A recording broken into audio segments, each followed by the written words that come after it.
Oh, the cookie. This little delicious treat has brought families together around the table for many decades, but has taught us horrible life lessons. We've learned to be sneaky thieves, as well as finger assassins trying to grab that last cookie. And that's exactly the experience you'll get with Cookie Chaos.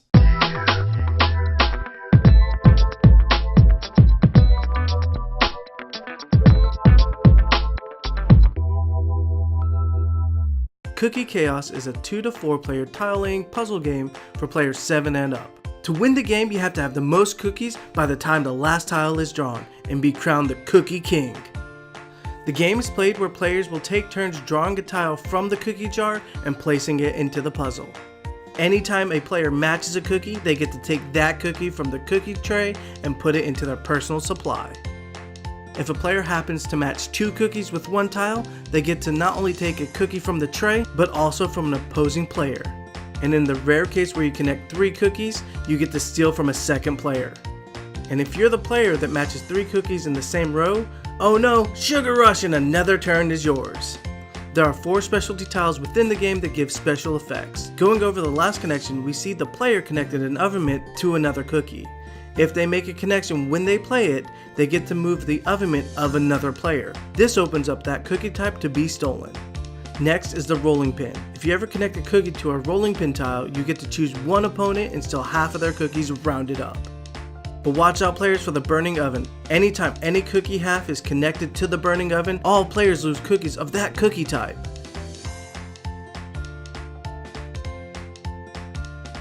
But don't forget the crumbling cookies.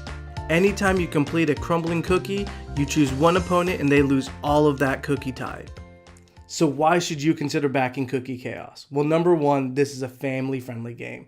This game can play with children 7 and up because at its core, it is a tile matching game. So you're just trying to make connections to make peanut butter cookies, chocolate chip cookies, or confetti cookies. And not only that, the theme is relatable to both kids and adults. Number 2, different modes of play. So if you don't like Take That style of games, there's a mode for you called the Junior mode, which is basically the puzzle game where you're trying to get as many cookies as possible by the time the last tile is drawn. But if you do like a competitive Take That, the original game is for you because you are stealing cookies away from your other opponents. You're actually causing complete stacks of a variety of cookie to completely disappear and go back into the cookie jar, or you're taking entire stacks. And there's a plethora of ways to do that in this game. And number 3 is the penalty. Not a lot of tile drawing games have penalties if you draw a tile too early or look into the tile bag or misplace something while it's your turn. Well, this game does have it, and it's appropriately called the hand slap penalty.